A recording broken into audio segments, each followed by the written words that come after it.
pas. T'es conscient que on me paye Ouais, non, mais des sommes c'est assez grandes pour justement, répondre fait à que des questions. Donc, il n'y a pas de je vais profiter questions. de, je vais profiter des taxes de tout le monde pour poser une Et voilà. question. Euh, Fait que, il n'y a quand, pas de questions idiotes, il y a juste des idiots qui posent pas de questions. Ah, et tu sais, voilà, et voilà.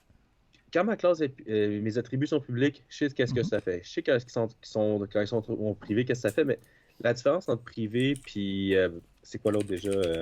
Il y a Private, package, il private, y a protected. public, protected, c'est ça. C'est quoi la différence entre package, protected puis private? Je sais qu'il y a différents niveaux de visibilité à cause de ça, mais quand tu fais des classes, qu'est-ce que tu devrais mettre private ou pas? Ouais. Fait que je vais te montrer. En fait, je veux plus partager ça. Je vais te montrer quelque chose d'autre. On va aller voir notre ami la documentation d'Oracle. Et voilà. Puis, ça va te dire ici les différents niveaux. OK? Mhm. Fait que tu peux voir, bon, quand c'est public, tout le monde a le droit d'y accéder. Ça, c'est comme on s'en attendait. Hein? Mhm. Bon, quand c'est private, ça veut dire que seulement la classe courante peut être capable d'accéder à l'élément. Fait que ces deux-là, habituellement, c'est assez facile de comprendre la différenciation entre les deux. Ça va bien. Bon, protected. Protected, c'est une version de public, mais qui enlève tout le monde. Ok, fait qu'on peut voir ici, c'est quoi la différence entre le public et le protected? C'est que le public, le world, est capable d'y accéder, donc n'importe quel élément à l'extérieur est capable d'y accéder. Mhm. Mais le protected, qu'est-ce qui est à l'intérieur du package et des sous-classes? Ça veut dire que quand tu as un héritage, ok? Quand tu as un héritage, quelque chose qui est privé ne sera pas disponible à l'enfant. Ouais. Si c'est protected, il va l'être disponible. C'est ça que je pense. OK? Mais il va juste. Fait que le protected, c'est quand tu veux partager quelque chose, mais qui a seulement rapport avec tes sous-classes, en fait, habituellement. Mhm. OK. OK? Fait que tout ce qui est vraiment. Tout ce que les classes filles vont hériter, tu le mets à protected. Exact. Que tu veux qu'ils héritent de. Exact. Puis le package, qui est en Java, est de mettre aucun modificateur. Ben, ça fait en sorte que c'est bon à l'intérieur de la classe, mais tant que tu es dans le même package. Fait que le package, c'est, tu sais, qu'est-ce que tu mets au-dessus, là, qui est comme l'arborescence de tes dossiers. Ouais. Est-ce que ça te dit quelque chose? Ouais, c'est comme c'est le système. Ben, pas le système, c'est dans le folder dans Le lequel namespace, toutes les ça, ouais, classes c'est vont ça, se là. ramasser. Ouais, c'est ça. En C#, ben, le protected, ça va être disponible à ce niveau-là. Fait que ça si veut dire l'héritage, que je le mets à protected, puis si je veux qu'il soit partagé, je le mets à public, puis si je veux pas, je le mets à private, puis package, on package, n'aura c'est pas très vraiment très besoin peu de ça. utilisé, là. OK? C'est ça. C'est pour des cas où c'est qu'à l'intérieur du même module, de la même librairie, tu es en train de construire des choses qu'il va falloir qu'ils se connaissent entre eux autres, mais que le monde extérieur n'aurait pas le droit de savoir c'est quoi. Ouais, c'est ça. Ok, parfait. Mais j'ai très peu vu ça dans des designs, là. C'est pas ça. Ah, c'est bon, merci, ça répond à ma question. Ça va être plus le fun, mettre mes petits signes à côté dans mes Ouais. diagrammes de classe, puis savoir, ok, c'est le bon, c'est pas le bon, pas. Cool. Parfait. Tu me donner quelque chose? Merci. On revient. Excellent. Fait que tout le monde peut voir la diapo. Parce que des fois, Teams, il fait ça blanc. Ok, parfait. Fait qu'aujourd'hui, on regarde le diagramme de machine d'état ou machine à état, ou en anglais, c'est le state machine, ou des fois, c'est juste abrévié au state diagram, donc diagramme d'état. Donc, le principe, c'est que contrairement aux autres diagrammes qu'on a vus précédemment, ce diagramme-là, ça va être un diagramme de comportement. Donc, le use case, ça démontrait qu'est-ce qu'un système était capable de faire. Le diagramme de classe démontrait les différents objets puis comment ils allaient interagir entre eux autres, mais c'était des diagrammes descriptifs. Okay? Ça décrivait qu'est-ce que le système était capable de faire ou qu'est-ce qu'il allait sauvegarder pour être capable de le faire. Le diagramme de machine d'état, lui, c'est un diagramme comportemental. Ça va montrer comment est-ce que ça se passe, le fonctionnement à l'intérieur de notre système. Donc, le but du diagramme de machine d'état, ça va être de modéliser l'utilisation de notre système. Puis ça va le modéliser en utilisant ce qu'on appelle des états. On va regarder un petit exemple ensemble, on va voir qu'est-ce que ça veut dire, qu'est-ce que ça implique. On va y aller avec la prémisse de base. Okay? Donc, un diagramme d'état, c'est un diagramme où c'est que tu as un nombre d'états fini. Okay? Donc, il y a un certain nombre d'états. Okay? On ne peut pas comme en ajouter, il n'y a pas de book, il n'y a pas de conditionnel. Puis, qu'est-ce qui va arriver? C'est qu'il va y avoir un état qui est actif à tout moment. On peut juste avoir par défaut juste un état qui est actif. Tu peux pas avoir deux états qui sont actifs. Fait que c'est comme si on a un petit bonhomme d'activité. Puis le petit bonhomme d'activité, il est sur un état. Puis ce qu'il va pouvoir faire, c'est qu'il va pouvoir changer puis transitionner à un autre état. Qui va représenter une situation, un état du système. Donc comment est-ce que ça va marcher? On va avoir des états qui sont les petites boîtes dans l'exemple plus bas, okay, on peut voir les petites boîtes en gris. Puis, pour être capable de bouger d'un état à l'autre, on va avoir des transitions.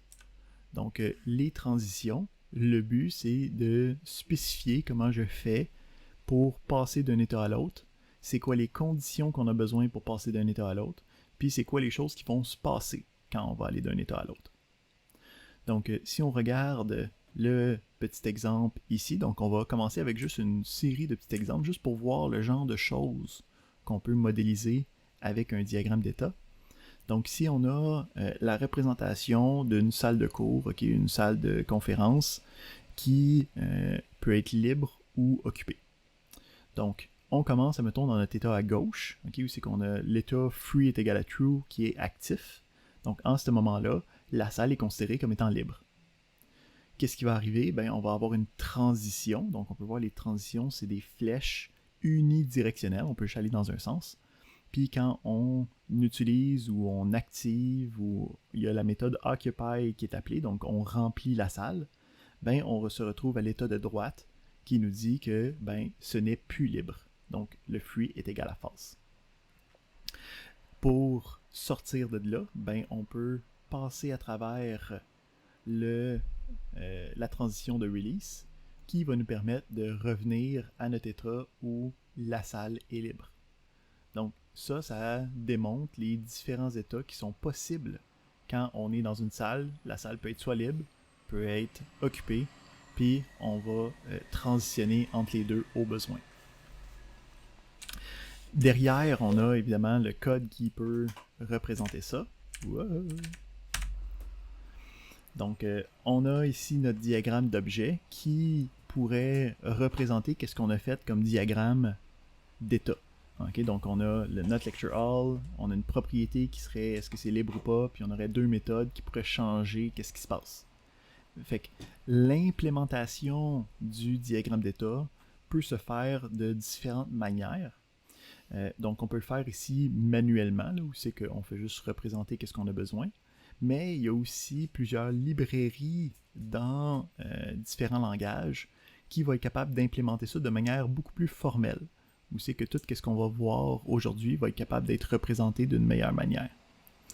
Donc, si vous irez checker là, des State Machine Library pour C# ou Java et ainsi de suite, tout ce qu'on va voir aujourd'hui formellement peut être codé pour que ça soit beaucoup plus explicite dans notre code. Fait que ici, c'est un exemple un peu simple. On va regarder un exemple un peu plus complexe qui va démontrer vraiment le principe d'état ponctuel. Fait qu'on va regarder une alarme numérique. Okay? Donc, je sais qu'aujourd'hui, on a tous nos cellulaires dans nos poches, là, mais souvenez-vous, okay, quand vous aviez 12-13 ans, là, puis il fallait vous lever le matin à l'école, puis tu venais d'avoir ton alarme numérique, okay, avec tes gros cadrans à LED, puis ça partait la radio le matin. Ce cadran-là avait des boutons, ou en fait, c'est le même principe quand on a deux pitons de radio là, dans une auto. Donc, on a le bouton Set, puis on a le bouton Ink. Donc, Set, ça permet de rentrer dans le mode où je peux setter l'heure et les minutes. Puis le piton Inc va être là pour augmenter la valeur dans laquelle je suis en train de sélectionner. Fait que le principe de cette horloge-là, c'est je pèse une fois sur 7, là je suis en train de sélectionner les heures, là je pèse sur Inc, puis ça va augmenter les heures. Quand j'ai fini de setter l'heure, je repèse sur 7, là ça va sélectionner les minutes, puis quand j'ai les minutes de sélectionner, je pèse sur Inc jusqu'à temps que j'ai le bon nombre de minutes, je pèse sur 7, puis là l'horloge marche correctement. Donc c'est une horloge typique. Fait que quand je veux représenter ça dans mon diagramme d'état, je vais avoir un état pour chacun des situations ponctuelles, des états de mon système. Fait que ici, si admettons, on est en train de faire fonctionner mon horloge normalement, on est dans l'événement, dans l'état showtime, celui qui est en haut dans le milieu. Puis ce que ça fait, c'est que ça fait juste afficher l'heure courante. Si on regarde la seule manière de sortir de cet état-là, parce qu'on a tout le temps juste un état actif, fait que quand on est à showtime, on peut juste sortir de cet état-là par le bas en cliquant sur le bouton 7.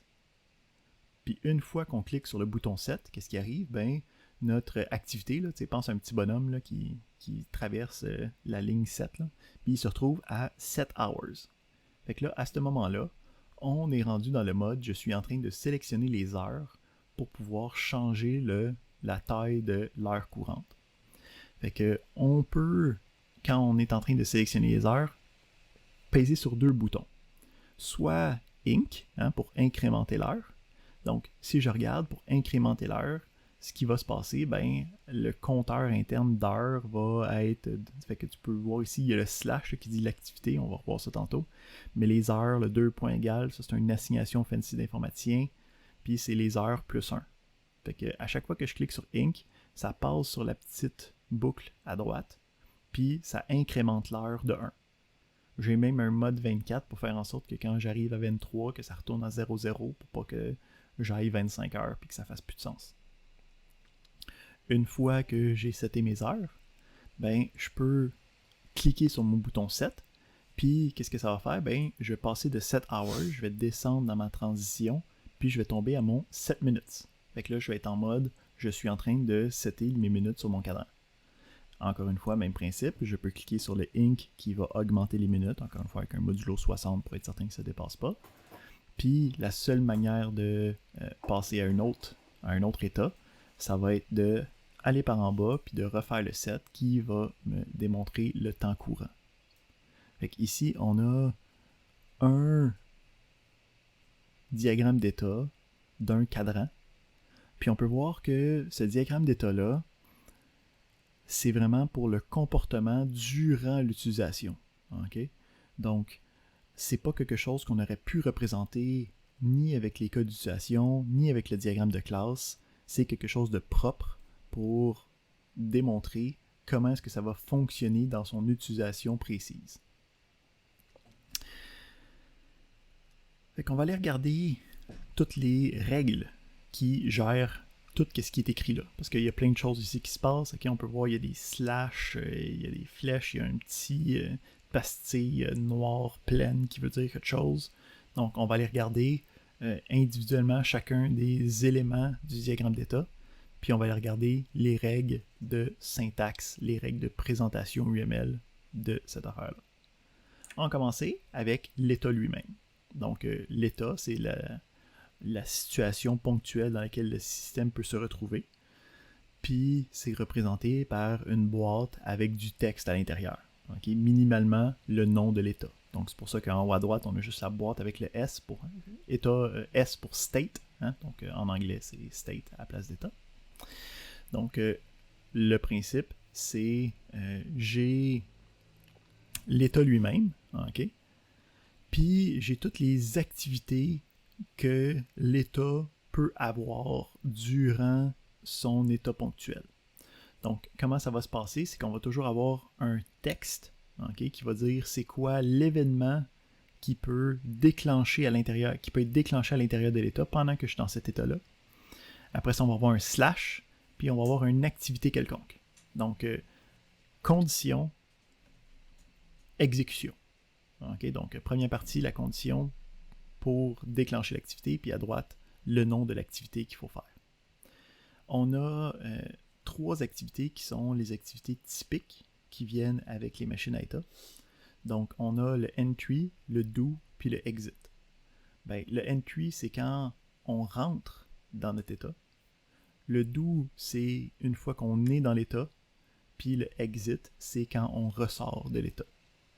On va voir qu'il y a des choses qui peuvent être sorties de là, il y a des choses qui peuvent être représentées de différentes manières, mais le principe, c'est que quand mon état est actif, s'il y a un de ces événements-là, un de ces déclencheurs-là qui arrive, je fais l'activité correspondante.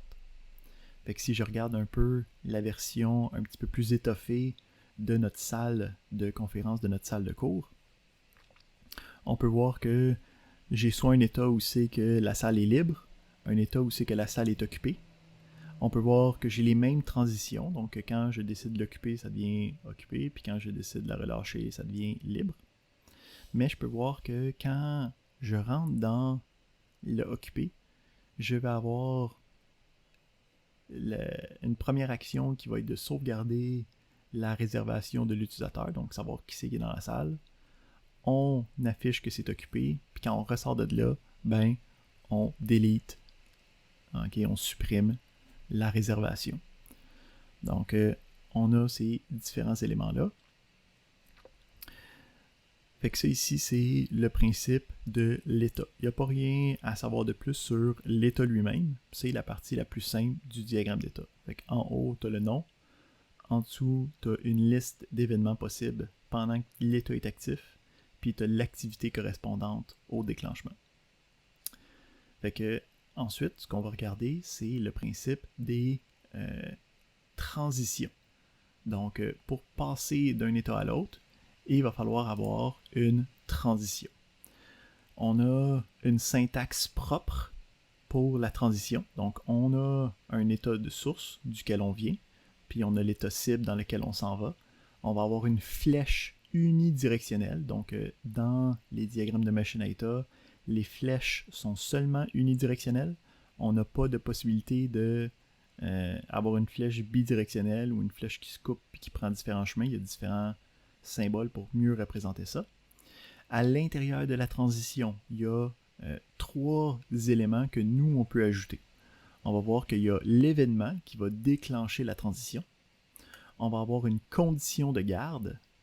Puis on va avoir l'effet de la transition, les actions, l'exécution qui se passe avec la transition. Donc on a ici une syntaxe propre pour être capable de faire ça. Donc si on l'étudie un petit peu, on a notre règle syntaxique. Okay? Donc on peut voir que ultimement, si je passe par-dessus tout, là, je peux avoir une transition qui a aucune information à l'intérieur. Okay? Fait que premièrement, tu as le droit d'avoir une transition qui a aucun événement, aucune condition de garde, aucune activité reliée. On va voir qu'est-ce que ça implique un petit peu plus tard. Mais sinon, il va falloir avoir un événement, donc un déclencheur, donc une stimulation externe à notre état qui va me permettre de passer à un autre état. Souvent, ça peut être représenté soit comme un signal d'événement, donc avec le nom de l'événement, ou sinon comme une méthode qui peut être appelée. Okay? Donc, souvent, on va être représenté une machine à état comme étant les transitions à l'intérieur d'une utilisation d'un objet. Fait que pour passer d'un état à un autre, on peut faire un appel à une méthode. Donc, on va avoir l'événement qui va être la méthode elle-même, puis on va avoir une liste de paramètres. Donc, les parenthèses avec les paramètres pour dire c'est quoi les genres de choses qui vont se passer avec l'appel de cette méthode-là. Ensuite, on a la condition de garde. Donc, dans le milieu, on a la condition de garde. On peut voir que elle est entre crochets carrés. Donc, les crochets carrés indiquent une condition booléenne. Okay? Donc, ça va être une expression booléenne qui est dans la condition de garde. Puis, qu'est-ce qui va se passer? C'est que quand l'événement est déclenché, je vais regarder la condition de garde. Si la condition de garde est vraie, je vais pouvoir passer à travers la transition. Si la condition est fausse, ben, je vais refuser la transition. L'événement va être discardé. Il va faire comme s'il n'y avait pas eu l'événement. Il ne pourra pas passer avec la transition. Puis, cette affaire-là se fait ponctuellement. Ça veut dire que si j'ai un événement qui débute une transition, puis que la condition de garde à ce moment-là n'est pas bonne, il ne va pas attendre que la condition de garde soit bonne. Okay? Donc, si l'événement est passé, puis à ce moment-là, ça ne marchait pas, je ne vais pas attendre que ça devienne correct. Il va falloir un nouvel événement pour regarder la condition de garde de nouveau. Finalement, on a un slash suivi d'une activité. Donc, en gros, si je veux exécuter quelque chose durant la transition, je mets le slash pour représenter ensuite, ça va être quoi l'activité que j'ai besoin de représenter. Donc, habituellement, ça va être un appel de méthode ou une représentation de quelque chose dans mon système. Okay? Puis le terme générique dans les diagrammes d'état, c'est une activité. Juste pour bien comprendre le principe de transition, on va regarder un petit exemple qui semble presque pareil, mais qui change grandement l'utilisation. Donc, si j'ai le premier à gauche, le state 1, qui a 3 possibilités à l'intérieur, okay? Donc 3 éléments. Quand je rentre à l'intérieur, je fais l'activité 1. Quand j'ai un événement 1, je fais l'activité 3. Puis quand je sors de mon état, je fais l'activité 2. Okay? Puis si on regarde à droite, j'ai presque le même principe, c'est juste qu'à la place d'être à l'intérieur de l'état, le déclenchement de l'événement 1 se fait avec une transition. Fait que si on regarde, c'est quoi la différence entre les deux quand il y a l'événement 1 qui est signalé? Fait qu'à gauche, puisque c'est une transition interne, l'événement 1 se passe à l'intérieur de l'état, ben la seule chose qui va se passer, c'est que j'ai l'événement 1, donc je fais l'activité 3. Il n'y a pas rien d'autre qui va se passer. Mais dans celui de droite, je suis dans l'état 1 couramment, puis l'événement 1 se produit, ben là ici, il va falloir que mon petit bonhomme d'activité, là, okay, donc parce que, encore une fois, le principe du diagramme d'état, c'est qu'on peut juste avoir un état actif à tout moment. Okay, on peut juste avoir une place où c'est que c'est actif.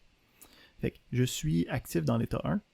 Ben là, je vais avoir mon événement 1 qui va faire que mon activité va se promener sur la transition. Ben, en sortant de l'état 1, pendant que mon activité se promène sur la transition, ben, ça veut dire que je sors de mon état 1. Fait que la première chose qui va se passer, c'est que la condition de exit va être déclenchée. Donc, je vais faire mon activité 2 en sortant de l'état 1. Là, je me promène, mon activité se promène sur la transition. Puis, sur la transition de l'événement 1, qu'est-ce qui se passe? Ben, j'exécute l'activité 3. Fait que l'activité 3 est exécutée parce que je me promène sur la transition. Puis après ça, qu'est-ce qui se passe? Ben, je retourne dans mon état 1. Ben, quand je rentre dans l'état 1, qu'est-ce qui se passe? J'ai le déclenchement du entry qui va donc exécuter l'activité 1. Donc, on peut voir ici que ça semblait être proche les deux, mais il y en a un qui fait pas mal plus de stock que l'autre. Donc, les transitions, c'est quelque chose qui va prendre l'activité puis qui va la sortir puis la réentrer dans un autre état. Fait que quand on va regarder les entry puis les exits, ça va avoir beaucoup d'incidence. Si on regarde ensuite quelques exemples par rapport aux conditions de garde, pour bien comprendre qu'est-ce que ça implique. Bon, on a le premier, on est dans notre état 1, notre state 1, puis on est en train de faire l'activité A1, puis à ce moment-là, on a l'événement E1. Donc ici, ce qu'il faut comprendre, c'est que quand on est dans une machine à état, les transitions puis les événements ont priorité sur tout. Donc, si je suis en train d'exécuter des choses durant le do, ben, si j'ai mon événement 1, ça va arrêter de faire l'activité 1. L'activité 1 va être abandonnée, puis je vais transitionner puis passer à mon état 2. Donc, dans une machine à état, les signaux puis les transitions ont priorité sur ce que nous, on voit comme étant du code procédural habituel. Deuxième exemple pour comprendre les conditions de garde. Donc, si on a un événement E1 qui se passe, ben, on regarde la condition G1. Puis seulement quand on a l'événement E1, est-ce qu'on regarde la condition G1. Puis si tout est bon, ben là, on peut passer à S2 normalement. On a un cas spécial.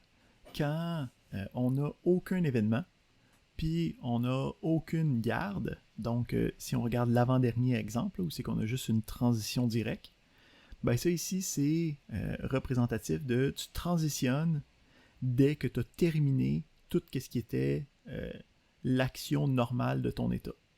Donc ici, on aurait le S1 qui ferait l'exécution de A1, puis dès que son exécution est terminée, on va traverser à S2. Donc si on ne met aucun événement, on dit que dès que tu as fini l'exécution à l'intérieur d'un état, tu vas pouvoir faire ta transition. Ensuite, dernier exemple, on a juste une condition de garde. Fait que pas d'événement, juste la condition de garde. Ça va être le même principe où c'est qu'on dit que la transition va être déclenchée automatiquement à la fin de l'exécution courante de l'état. Donc, je suis en train de faire mon activité 1, je termine mon activité 1, là, j'essaye de faire la transition, mais ici, la transition a une condition de garde, fait qu'il faut que je regarde la condition de garde. Si elle est bonne, tout va bien, on transitionne à S2, mais sinon, la transition n'est pas faite. Puis, comme je vous ai dit, c'est ponctuel de faire les tests de conditions de garde. Ça veut dire que l'événement de la fin de l'état ne pourra plus jamais être déclenché. OK? Donc ici, il faudrait une autre transition ou une autre manière de sortir de notre état 1, sinon on serait pogné là.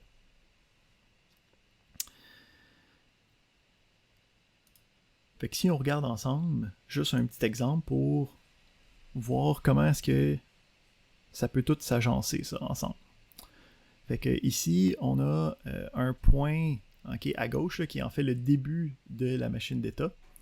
Donc, je commence, puis je rentre dans S1.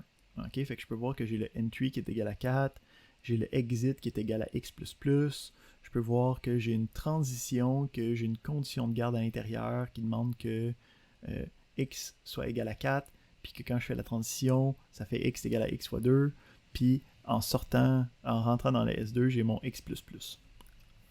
Fait que là, je me demande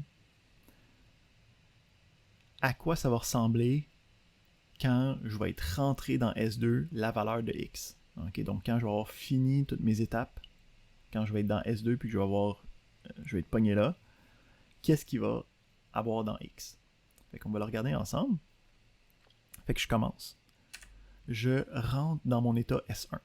Fait qu'en rentrant dans l'état S1, j'active le entry de l'état S1, puis ça fait en sorte qu'on assigne une première valeur de 4 à notre x.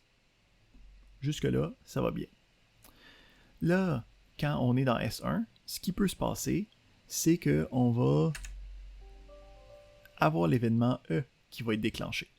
Donc l'événement E va dire, ok, je veux faire la transition sur la seule transition qu'on a en ce moment, mais on a une condition de garde. La condition de garde, ça dit qu'il faut que x soit égal à 4. Fait que ça check en ce moment, est-ce que x est égal à 4? Ben oui, on vient tout juste de l'assigner à 4, fait que la condition est évaluée vraie. Fait que là, je vais pouvoir prendre la transition. En prenant la transition, là, je vais sortir de S1 pour le faire. Puis ici, on peut voir la mécanique dans quel ordre c'est fait, puis pourquoi c'est important de bien comprendre l'ordre. Parce qu'en sortant de notre S1, on va déclencher le exit de mon S1, ce qui va faire en sorte que je vais incrémenter mon x avant de sortir de mon S1. Fait que, en sortant de mon S1, mon x est rendu à 5, puisqu'on a fait x++. Parfait, là je me promène sur ma transition, puis quand je me promène sur la transition, j'ai une activité à faire qui me dit qu'il faut que x soit égal à x fois 2. Fait que parfait, je prends mon x courant qui est rendu à 5, je le multiplie par 2, ça me donne 10, puis je réassigne ça dans x. Fait que, en me promenant sur la transition, mon x est rendu à 10. Je termine ma transition, fait que je rentre dans mon S2. Fait qu'en rentrant dans mon S2, qu'est-ce qui se passe? J'ai une dernière incrémentation qui fait en sorte que mon x monte à 11. Fait que ça, c'est juste un exemple avec une valeur, mais ça représente bien tous les mécanismes, puis l'ordre des différents mécanismes qu'on a besoin pour travailler avec les machines à état. Parfait. Ici, on a juste un autre petit exemple. Si on reprend notre exemple d'étudiant juste qui suit un examen. OK? Donc, on a une possibilité de dire « Je ne suis pas encore enregistré à mon examen. » OK? Puis, à partir de là, ben, si j'ai une nouvelle date d'examen, je peux checker est-ce que ça fit avec moi. Puis, j'ai des événements d'enregistrement possibles qui viennent avec ça. Seulement si l'enregistrement est possible, là, je peux donner enregistrer, puis à ce moment-là, ben là, je rentre la date de mon calendrier quand je rentre là-dedans, j'étudie mon examen durant, puis s'il y a un problème, je peux en discuter avec mes collègues, puis quand j'ai fini, ben, je délite la date.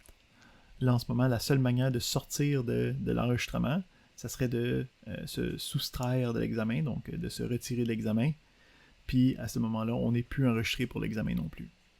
Fait qu'on peut voir ici les mêmes principes qu'on a vus, mais juste avec une vraie situation plutôt que juste des cas numériques. Quand on parle d'événements, ok, donc quand on parlait des événements, là, on parle des déclencheurs de notre transition. Ça va être le E dans notre affaire, donc c'est le premier mot qui est sur une transition. Donc le but des événements, ça va être de déclencher les transitions. Il y a différents types de signaux possibles, ok? Ou en fait plusieurs types d'événements. Ici, cette liste-là n'est pas exhaustive, ok? C'est juste un éventail de possibilités juste pour se positionner par rapport à qu'est-ce qui est possible dans les listes d'événements. Mais en gros, tant que tu écris quelque chose puis qu'on peut comprendre qu'est-ce qui se passe, on va être capable de comprendre l'événement qui est lié avec. Donc, le premier type d'événement, ça va être quand on reçoit un signal. Donc, le principe, c'est que le signal vient de l'extérieur de notre affaire. OK, donc, mettons, quand je clique sur le bouton ou quand je envoie un SMS que je reçois, donc quelque chose qui transforme mon système, OK, puis que ça ne fait pas partie de ce que je suis en train de travailler avec directement. Là. C'est un stimuli externe. On peut aussi avoir des appels, okay, comme événement. Donc, quand moi, j'exécute une méthode par rapport à ce que je veux faire dans mes activités, ben ça peut déclencher des événements. Fait qu'on peut avoir littéralement des appels de fonctions, des appels de méthodes de notre système. On peut aussi avoir des événements temporels, okay, qui sont sur une base de temps. Fait que soit sur un temps relatif, ok, donc après une seconde, après une journée, après que j'ai pas reçu de message dans les 5 derniers jours, ou des conditionnels sur un temps précis, ok, donc est-ce qu'il est 4 heures, est-ce qu'on est les dimanches, et ainsi de suite. Donc, différents types d'événements. On a aussi des événements plus généralisés. Donc, on est capable d'avoir une espèce de catch-all. Okay? Donc, on peut avoir le mot-clé all qui va me dire n'importe quel type d'événement, je vais être capable de transitionner. Puis, en fait, si on en a d'autres, ben, ils vont juste avoir priorité. Donc, ici, dans mon exemple à droite, quand je suis dans S1, si j'ai mon événement E1, ben, je peux passer à S2, mais si j'ai n'importe quel autre type d'événement, je vais passer dans mon S4. On a aussi l'événement d'achèvement, okay? Donc à la fin de notre utilisation de notre état, à la fin de l'exécution de notre état, on s'était dit que s'il n'y a pas d'événement, ben on fait juste transitionner. Ben en fait, c'est symbolique qu'on marque rien, là, mais c'est en fait l'événement d'achèvement de notre état. Donc à la fin de l'exécution, on a automatiquement un événement qui est déclenché, qu'on peut utiliser en mettant rien dans notre ligne. On peut aussi avoir des conditionnels, ok? Donc, quand telle valeur est plus grande que quelque chose ou après un certain temps, qui va me permettre de faire des choses qui vont être vérifiées de manière continuelle, puis tant que ça ne marche pas, l'événement n'est pas déclenché. Donc, Ici, il faut faire attention, par exemple, à comment est-ce qu'on exprime les différentes manières de représenter les événements. Parce qu'ici, on a deux exemples où c'est que, bon, tu es en train de suivre ton cours, ok, tu es en train d'écouter au cours, ça va bien. Puis, on dit que après 90 minutes, on va avoir du temps libre. Deuxième exemple, même principe, on a le cours, on écoute au cours. Puis, à la fin du cours, on regarde est-ce que le temps est plus grand ou égal à 90 minutes. Puis, ça fait en sorte qu'on peut avoir du temps libre. Pourquoi est-ce que celui du bas est problématique? Donc, on se donne quelques instants pour penser à ça. Là. Fait que pour répondre à cette question-là, c'est, si on regarde, c'est que ça va être vérifié seulement lorsque l'événement se produit, cette affaire-là. Okay? Fait qu'on dit, quand le cours est terminé, on regarde est-ce que ça fait plus de 90 minutes, puis si c'est plus de 90 minutes, on va avoir du temps libre. Ben là, le problème, c'est qu'est-ce qui arrive si le cours dure moins de 90 minutes? Ben, ça veut dire que l'événement cours est terminé va être déclenché, mais la condition ne sera pas bonne. Puis on a dit que une fois que la condition n'est pas bonne, ben l'événement est comme si c'était pas rien passé. Donc on retourne à j'écoute mon cours. Mais à ce moment-là, le cours est terminé. Là. Il n'y aura pas d'autres événements, le cours est terminé qui va se passer. Fait qu'on reste pogné dans l'événement à gauche. OK?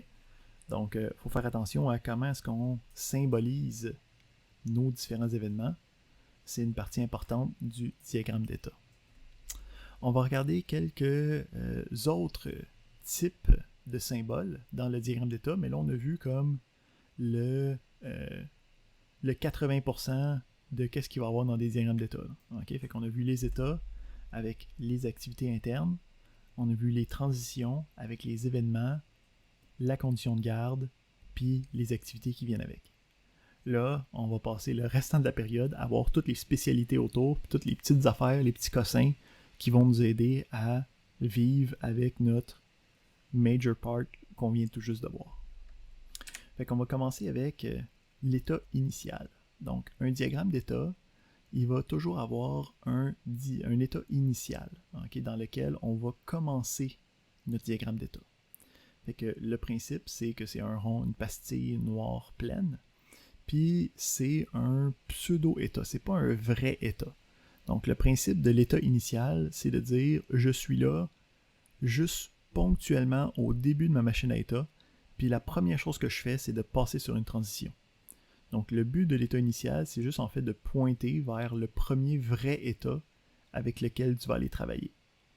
Donc, c'est pas un état à part entière, tu peux pas avoir des activités spéciales, il y a plein de choses que tu peux pas faire avec ça.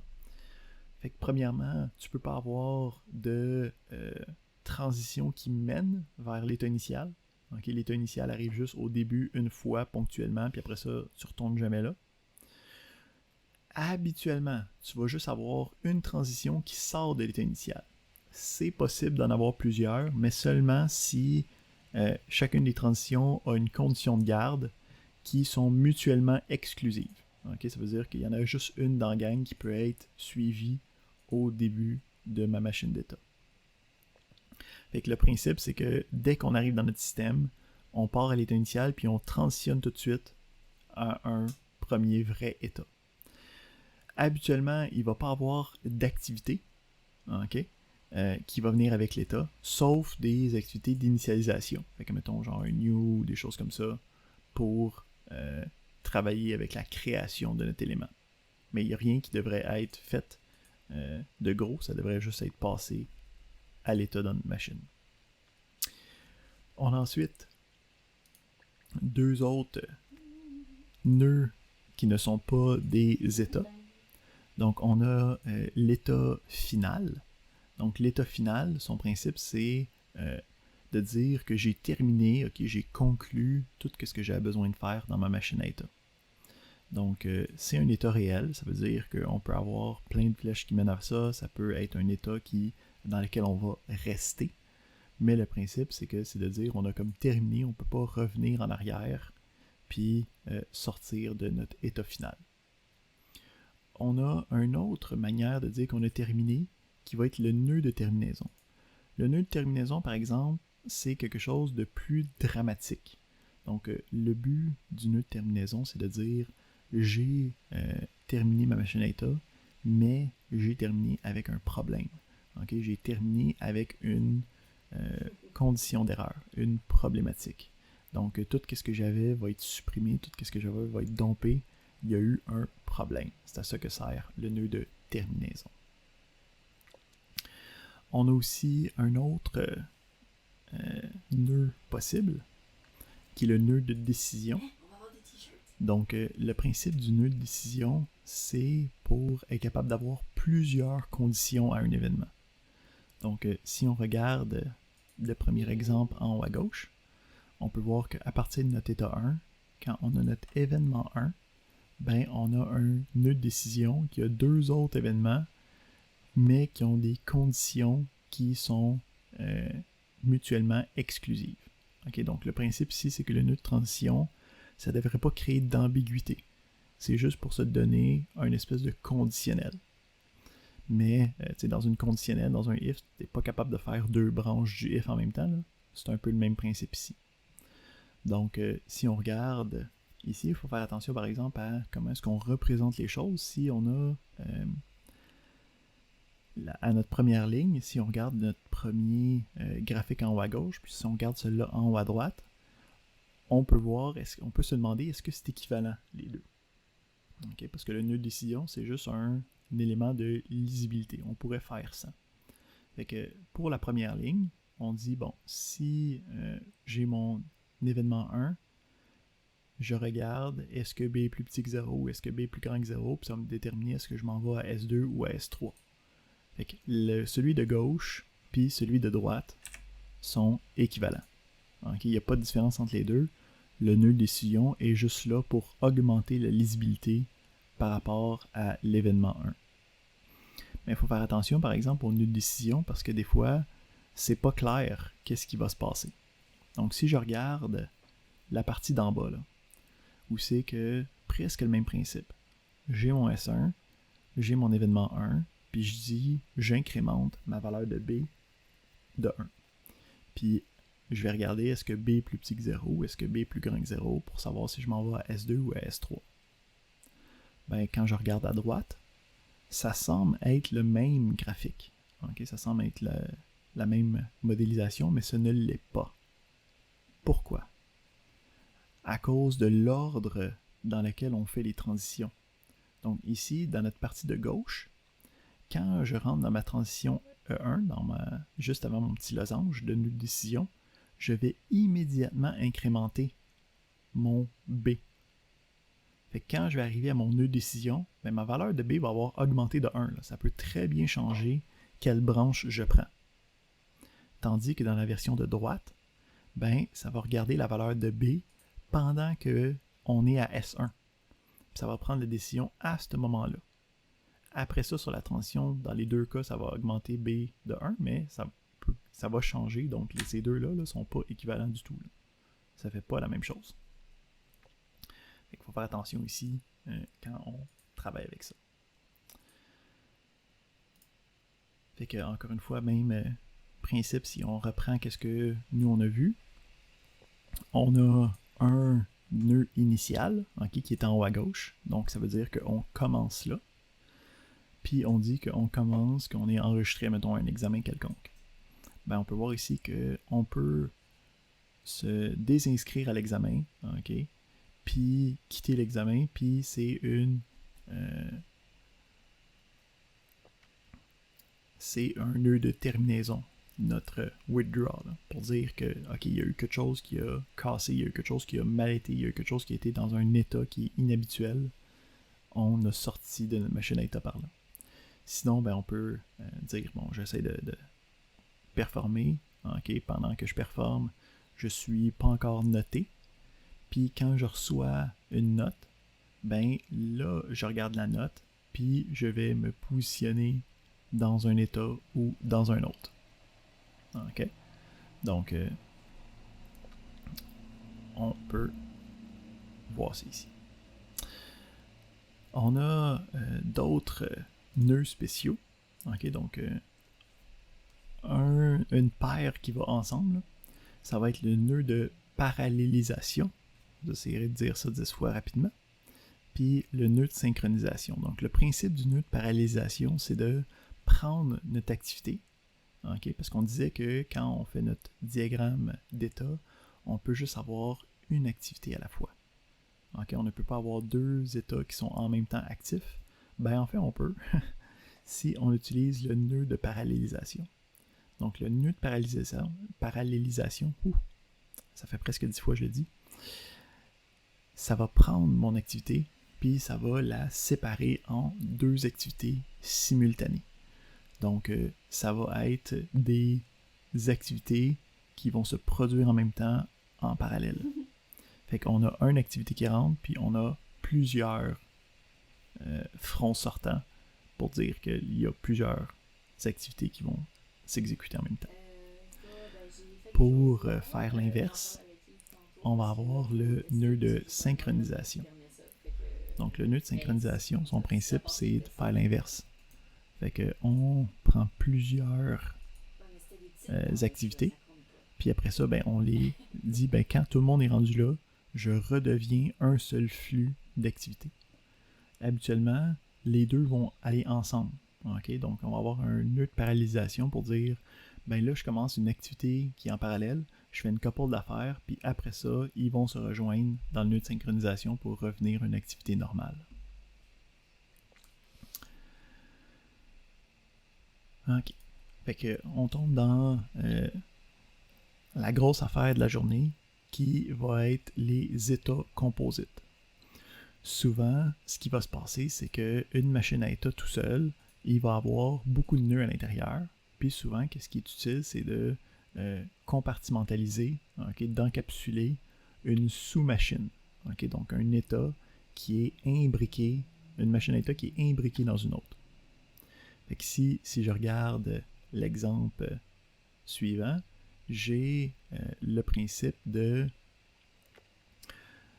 J'ai ma machine à état normale, donc mettons je commence à S3, puis à partir de S3, je vais pouvoir aller dans S1, puis à l'intérieur de S1, il y a plein de choses qui se passent, il y a une machine complète à l'intérieur. Fait que quand je suis à l'intérieur de S1, je repars un mécanisme de machine d'état où c'est que j'ai de nouveau un état initial, puis là j'ai mon état 1.1, puis 1.2, puis j'ai une manière de sortir de la machine à état pour voir qu'est-ce qui est possible. Fait qu'on a un état composite qui est une autre machine d'état qui est à l'intérieur d'une machine d'état. On va donc avoir des sous-états qui vont me permettre de spécifier ce qui se passe à l'intérieur. On va reprendre cet exemple-là, puis on va voir quelques exemples pour bien comprendre toutes les possibilités des états composites. Fait qu'on reprend un peu le même exemple, puis on va regarder le flux des activités avec les événements suivants. Fait que si on regarde en haut à droite, là, okay, on a qu'est-ce que nous on va faire. Fait qu'on va partir du début. Hein? Fait qu'au début, on a notre état initial qui est en haut à gauche, puis on va se rendre à S3. Fait qu'à ce moment-là, on est comme dans un état stable. On regarde la deuxième ligne, puis on dit on va regarder qu'est-ce qui se passe quand notre événement va être E2. OK, fait que si on regarde qu'est-ce qui se passe, fait que je commence, on peut voir que ça devient dans notre état S3, ça va bien, donc on est à notre première ligne, on n'a fait aucune activité à date. Fait que je reçois l'événement E2. Ben, quand je reçois l'événement E2, en ce moment, je n'ai pas de condition de garde, ça veut dire que je vais pouvoir faire la transition. Ça veut dire que je vais sortir de mon S3. Fait que la première activité qui va être activée, qui va être exécutée, là, ça va être mon A0. Fait que la première activité, A0, ça s'exécute. Après ça, mon flux d'activité se promène sur la transition. Ça veut dire que je vais avoir mon activité A2 qui va être exécutée. Une fois que je vais avoir cette activité-là, ben là, je rentre dans mon dans ma machine composite. Fait que en rentrant dans ma machine composite, je rentre premièrement dans mon S1. Fait que je vais activer mon A3. Puis ensuite, qu'est-ce qui se passe? Ben, je recommence la machine à état. Fait que je recommence la sous-machine à état. Fait que je repars avec, ici pour bien voir, là, on était. Fait qu'on passe ici là, à notre petite flèche. Puis on rentre donc dans notre état 1.1, ce qui va activer l'activité A4. Puis à ce point-là, on est dans un état stable. OK, où c'est qu'on est en train d'attendre un prochain événement. Fait que ici, ça c'était juste pour montrer qu'est-ce qui se passe quand on rentre dans un état composite. Fait qu'on peut voir que quand on rentre dans l'état composite, on active quand même l'état principal. OK? Puis après ça, ben, on fait la sous-machine à état de la même manière qu'on faisait la machine à état à un niveau plus haut. On a la possibilité de comme bypasser une partie de la sous-machine. Hein, on peut voir ici qu'on a le E1 qui comme traverse direct puis qui s'en va quelque part. On va regarder qu'est-ce qui se passe ici. Fait que même diagramme, mais si on regarde, on a dans nos événements en haut à droite, là, donc on commence, on débute, on arrive à S3, on est dans un état stable, mais là, à la place d'activer E2, on va avoir un événement E1 qui va être activé. Fait qu'on va voir qu'est-ce qui se passe quand on passe par E1 à la place. Fait qu'on a notre E1, parfait. Qu'est-ce qui va se passer quand on fait ça? Ben, on sort de notre état S3, ça veut dire qu'on active le A0 comme la dernière fois. Après ça, je m'en vais sur la transition, fait que j'active mon A1. Là, je vais me rendre à S1.2, mais le principe, c'est que je vais me rendre en rentrant dans S1. Fait que je vais quand même rentrer dans S1. OK? Fait que je vais quand même déclencher mon activité A3. Donc, dès que je rentre dans mon état composite, c'est sûr que je vais activer ces éléments-là. Mais après ça, à place de commencer normalement, je vais directement sauter à 1.2. Puis, puisque je rentre dans 1.2, j'active A7. Puis là, après ça, je suis à 1.2, puis je suis dans un environnement stable jusqu'à temps que j'aille un autre événement quelconque. Fait qu'on est capable de soit rentrer à partir de juste le rebord de l'état, okay, dans la frontière de l'état, ou sinon on peut avoir une transition directe sur le sous-état. On va regarder maintenant comment sortir de notre état composite. Fait que on regarde ici, on est à notre début, ok? Fait que on rentre dans notre état composite S1. Puisqu'on rentre dans notre S1, ça veut dire qu'on active le A3. Une fois qu'on a fait ça, on commence normalement, parce qu'on est à la frontière de S1, la sous-machine qui est à l'intérieur. Fait que à partir de là, je rentre dans mon S1.1. J'active donc le A4 parce que je suis rentré dans mon 1.1. Ça va bien. Puis là ici, ben, on peut voir que je peux sortir de mon état composite en ayant le signal E3. Ok, donc ici on simule qu'on a l'événement E3 une fois qu'on était à 1.1. Fait qu'est-ce qui va arriver? Ben, je vais sortir de mon état 1.1, hein, parce que je suis en train d'essayer de passer sur ce fil-là ici. Là. Donc je vais sortir de mon 1.1. Donc j'ai mon A6 qui est activé. Hein, donc à chaque fois qu'on a les activités, on peut les voir ici dans notre tableau à droite là, en passant. Là. Tu vois, on a A6 qui est activé à notre deuxième ligne. Ensuite, je sors de mon S1. Hein, fait que si on suit la ligne, j'ai sorti de 1.1, ben là je suis en train de sortir de S1, fait que je vais activer sa condition de exit. Je vais donc activer mon A5. Ensuite, je me promène sur ma transition, fait que j'active mon A2. Puis finalement, je tombe sur le S2, je rentre dans le S2, donc j'active A1, puis à ce moment-là, je suis rendu dans un état stable en attendant les nouveaux événements. Fait qu'on est capable de sortir de un état composite directement d'un sous-état en ayant un signal qui permet de sortir puis qui va déclencher tous les exits en chemin pour être capable d'arriver à bon terme. On a une transition qui permet aussi de sortir de l'état composite à tout moment. Donc ici, on va regarder un deuxième exemple. On recommence, donc on a notre début, on rentre dans notre état composite S1, ça veut dire qu'on active l'activité A3 en rentrant dans mon état composite S1, je rentre dans ma machine à sous-état, je rentre dans mon état 1.1, donc j'active l'entrée qui déclenche A4, donc on est dans notre état courant, puis là je vais activer E5, parce que je peux voir que E5, qui est en haut à droite, est connecté directement sur la frontière de mon état composite.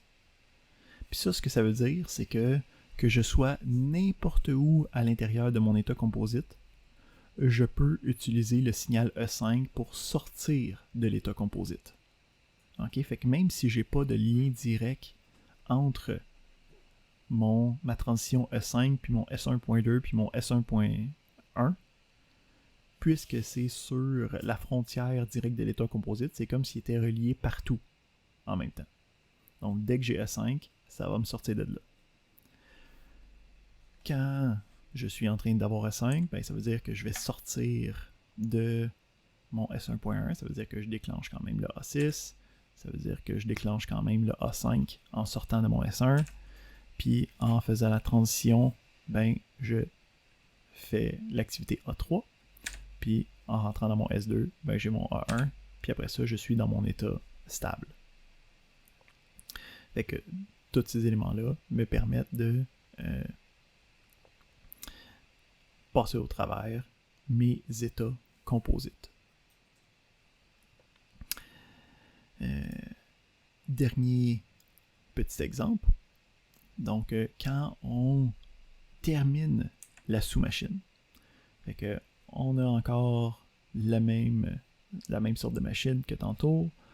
On a notre début, on rentre dans notre état composite S1, on active notre A3, on commence notre machine interne, on tombe à S1.1. À ce moment-là, on va transitionner à travers la sous-machine de manière normale. Fait qu'on va avoir notre E4 qui va faire en sorte que je sors de mon S1.1, j'active le A6, je traverse le E4, je rentre dans mon S1.2, j'active le A7, j'ai un deuxième signal E4, ça veut dire que je sors de mon S1.2, j'active mon A8, puis après ça, ben là je suis dans la fin de ma machine interne. Ben qu'est-ce qui va se passer? C'est là que, bon, je vais activer le exit, mais je vais suivre la flèche de la fin de l'activité. Donc si j'ai une flèche à un état composite qui n'a pas de lien direct, ben c'est l'événement qui va être déclenché à la fin de mon état composite. Donc à la fin de l'utilisation de la sous-machine interne. Fait que à ce moment-là, on a notre A1, puis on est dans notre A2, on est dans un état stable. On pourrait activer E3 puis continuer par la droite, mais pas besoin, on a compris le reste. Parfait. Fait que là, j'ai une question pour vous. Il me reste à peu près une vingtaine de minutes d'explication. Est-ce qu'on veut prendre une pause ou on veut juste passer au travers puis que ça soit terminé?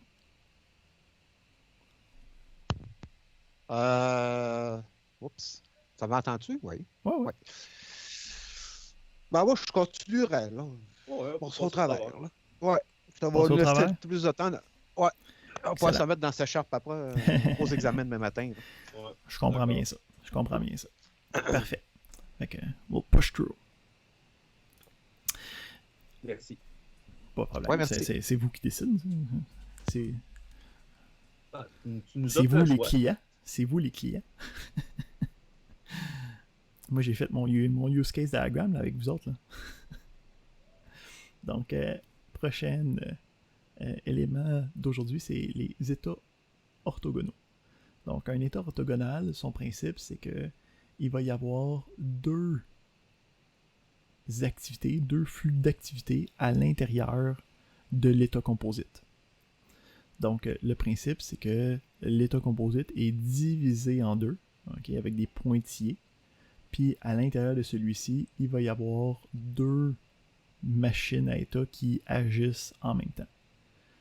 Puis, une fois que les deux machines sont terminées, je peux sortir avec juste un flux d'activité normal. Donc, si je regarde l'exemple qui est en bas ici, si je regarde juste le S2, okay, donc si je commence avec mon état 2, je rentre dans mon état composite S1. Qu'est-ce qui va se passer? C'est qu'il va y avoir un flux d'activité qui va se passer en même temps dans la région A, puis en même temps dans la région B. Fait qu'il va y avoir une activité qui va faire le SA1, puis il y en a un autre flux d'activité qui va faire le SB1. Puis là, ces deux-là vont pouvoir traverser de manière parallèle à travers la ligne A, puis à travers la ligne B. Puis une fois que les deux vont avoir terminé, je vais pouvoir sortir dans mon S4. Fait que pour avoir terminé mon état orthogonal, il faut que tout le monde ait terminé à l'intérieur.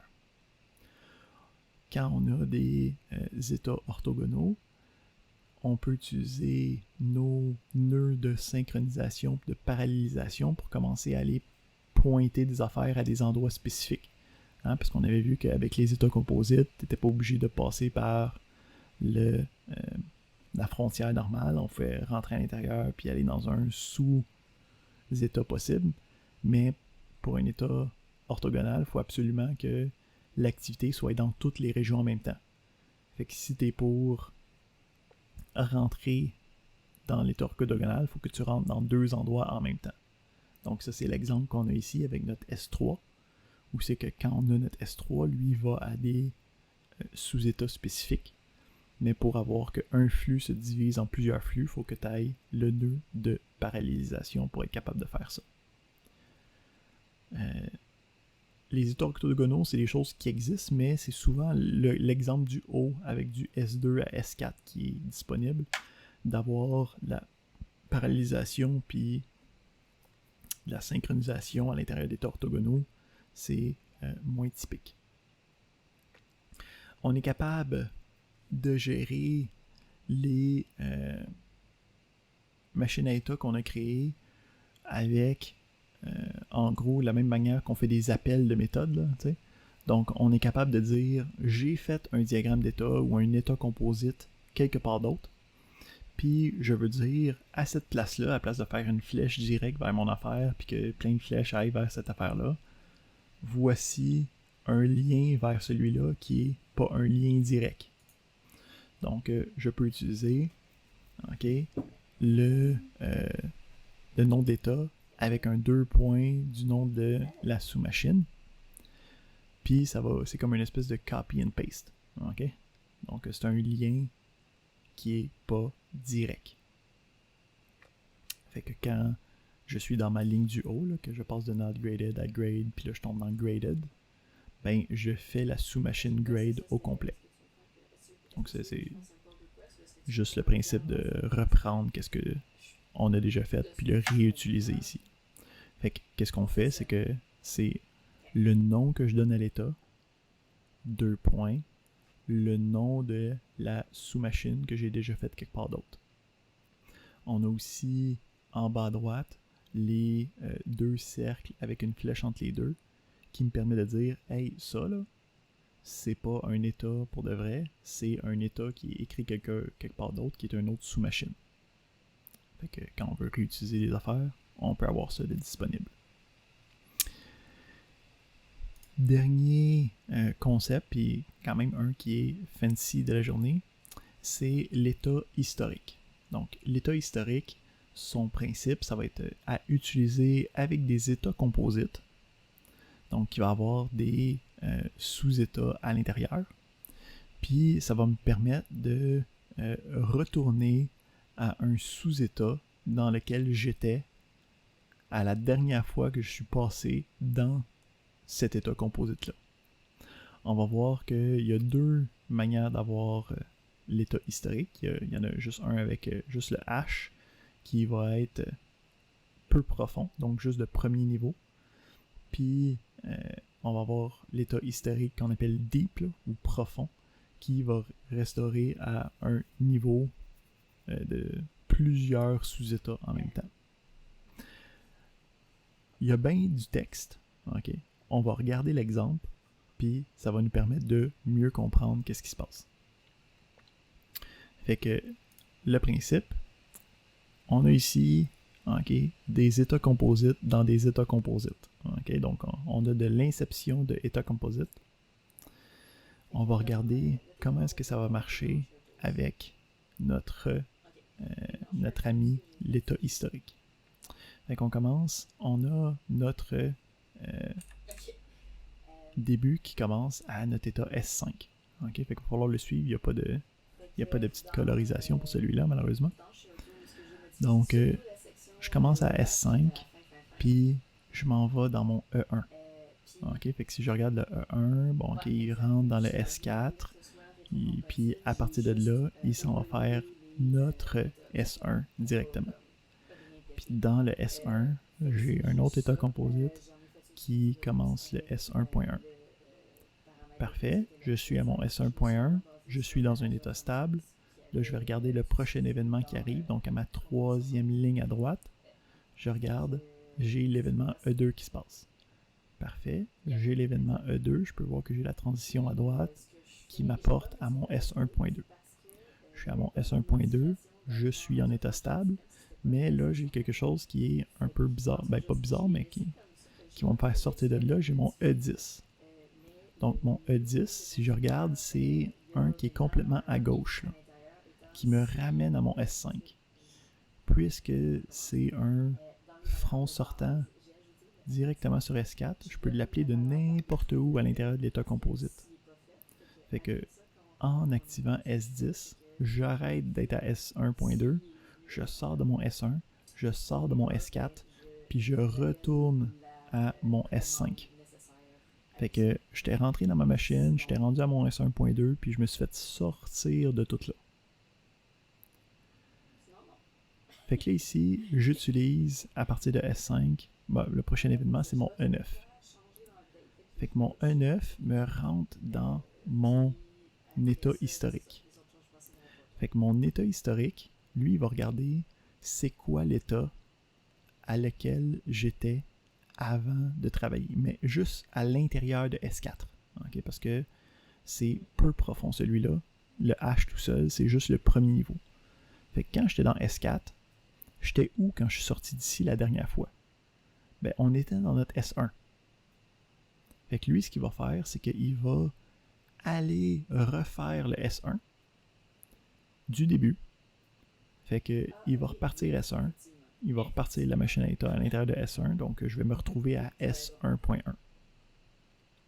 Fait que l'état historique, ça me permet de faire un jump sur l'ancien état sur lequel j'étais quand je suis sorti de mon état composite.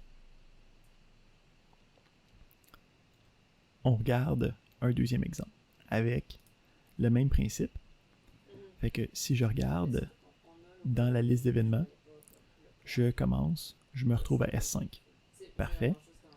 Je continue, j'ai mon événement S1. Parfait, ça me fait rentrer dans mon S4. Ça me fait ensuite rentrer dans mon S1. Puis à partir de mon S1, je commence ma machine d'état de mon S1, puis je me retrouve à mon S1.1. Je chill là un petit peu, j'attends le prochain événement. Le prochain événement, c'est mon E2. Ben ok, à mon événement E2, qu'est-ce qui arrive? Je fais ma transition à droite, je me retrouve à S1.2. Je suis en train d'être à S1.2, je chill là. Qu'est-ce qui se passe? J'ai mon E10. Donc mon E10, on se souvient, c'était la transition qui me permet de sortir de S4 à tout moment. Fait que j'arrête d'être à S1.2, je ressors de S1, je ressors de S4, je passe à travers mon E10, puis je me retrouve dans mon S5. Une fois que j'ai terminé tout ça, là, je vais appeler mon E8, qui va me permettre d'aller descendre et rentrer dans mon état historique profond. ça va faire en sorte que l'état historique profond, lui, il va retourner où c'est que j'étais, mais à la version la plus profonde. Ça veut dire qu'il va aller non seulement dans S1, mais il va descendre jusqu'à S1.2 pour aller sélectionner celui que j'ai sélectionné. Donc il va descendre au plus petit sous-état possible pour aller le reprendre. Fait que ça, c'est l'utilisation des états historiques. On va regarder une possibilité quand on est en train d'utiliser l'état historique qui va montrer pourquoi est-ce qu'il y a des flèches qui sortent de l'état historique. Fait qu'on se donne un autre petit exemple. Je commence, je débute, je me retrouve à mon S5, puis là j'ai immédiatement l'événement E9. Ben, l'événement E9, qu'est-ce qu'il fait? Il me sort de... Pardon. L'événement E9, il s'en va à mon nœud historique immédiatement. Le nœud historique, habituellement, il est là pour quand j'ai déjà passé dans la machine. Là, j'ai jamais passé dans la machine S4. Fait que j'ai pas d'état historique. Fait que qu'est-ce qu'il faut faire? Ben, il faut suivre le front sortant de mon H. Fait que quand il n'y a pas d'historique, on suit la flèche qui sort du H. Ben, la flèche qui sort du H, elle s'en va sur la frontière de S4. Ça veut dire qu'on rentre dans S4 pour ce cas-là. Fait que quand on rentre dans S4, qu'est-ce qu'on fait? Ben, on a le point qui est plein à l'intérieur de S4, là, qui est entre E1 et E10, là, un petit peu à droite de là. Fait que quand on rentre dans S4, qu'est-ce qui arrive? Ben, on rentre dans S1. Puis quand on rentre dans S1, qu'est-ce qui arrive? On rentre à S1.1. Fait que si je regarde cette machine à état-là, quand je commence, je me retrouve à S5. Si j'ai tout de suite E9, ben, je vais suivre en sortant du historique, puis ça va me faire juste activer S4 normalement, ce qui va me faire activer S1 normalement, ce qui va me rendre à S1.1. Fait que quand j'ai pas d'historique, je vais juste continuer au travers le nœud d'historique, comme si c'était rien passé. Même exemple, mais avec le nœud profond. Fait que quand je débute, j'ai mon S5, puis là j'ai mon événement E8. Fait que ça m'apporte immédiatement à mon historique profond. Qu'est-ce qui arrive avec l'historique profond? Ben, j'ai pas d'historique en ce moment. Ça veut dire que je vais juste continuer au travers. Fait que en continuant au travers, ben lui il m'apporte à S3. S3 qui est aussi un autre état composite qui va faire en sorte que je commence la machine à l'intérieur qui me rend à S3.1. Puis à partir de là, on a toutes les possibilités des états historiques qui viennent avec. Ok. Fait que dernière chose que vous allez peut-être voir quand vous allez avoir des... c'est pas des choses que moi je vais vous demander, mais c'est le fun de le voir si au cas où vous voyez des machines à état avec ça. C'est possible de représenter les entrées puis les sorties des états composites avec des points d'entrée numérotés. Okay? Donc, les points d'entrée numérotés, ça veut dire où c'est que ça s'en va ou d'où c'est que ça vient. Donc, on peut voir ici que quand on rentre, okay, on a une flèche avec un pastis vide. Puis quand on sort, on a un cercle avec un X à l'intérieur. Le but de ça, c'est que souvent, les machines à état vont être dans d'autres fichiers. Donc, dans des gros systèmes, dans des gros algorithmes, les machines à état, c'est des choses qui vont être sur plusieurs centaines d'états différents. Fait que tu vas vouloir avoir des sous-machines qui sont compactées puis que tu veux pas avoir à écrire au complet. Fait que on peut numéroter les entrées et les sorties pour avoir une version encapsulée de notre sous-machine. Fait que ce qui va se passer, c'est que tu vas avoir comme un diagramme qui est celui de droite, okay, qui va dire que S1 c'est quelque chose de complexe, on veut pas juste tout l'écrire ici, c'est dans un autre diagramme qu'on l'écrit. Fait que moi je veux juste le S1, je veux juste savoir c'est quoi les frontières normales, puis c'est quoi les points d'entrée puis les points de sortie par rapport à ce que moi je suis en train de faire. Donc c'est seulement pour la lisibilité dans des super méga diagrammes d'état.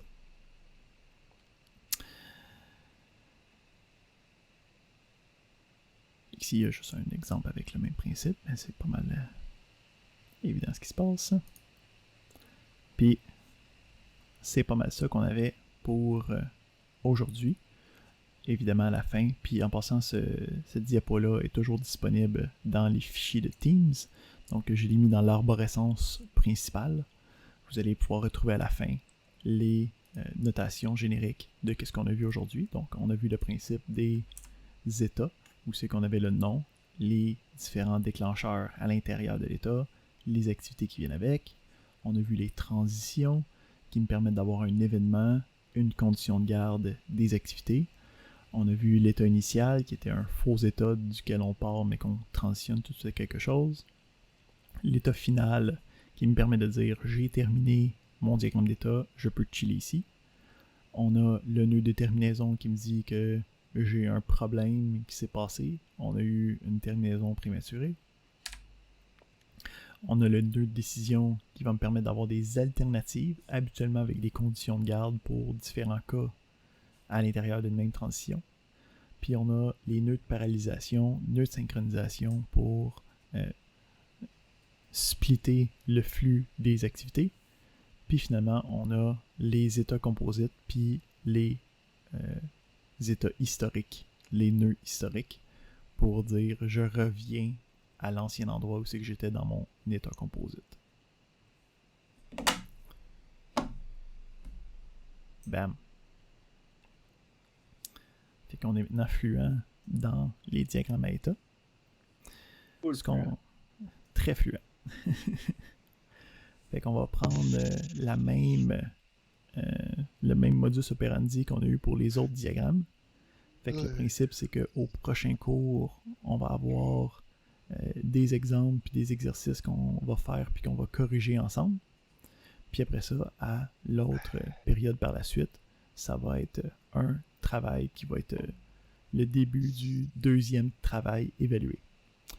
Ici, j'ai mis sur Teams l'activité pour faire la remise du premier travail pratique. Parfait. Donc, je vous donne jusqu'à vendredi. Il y a quelqu'un qui a demandé un petit peu plus de temps. Fait que je vous laisse jusqu'à vendredi 11h59 pour faire le diagramme de code d'utilisation, les 4 descriptions des codes d'utilisation, le diagramme de classe, mettre ça dans une belle petite archive, ok? Puis un document avec les noms des coéquipiers, puis juste besoin de faire une remise par équipe, puis mettre ça sur Teams.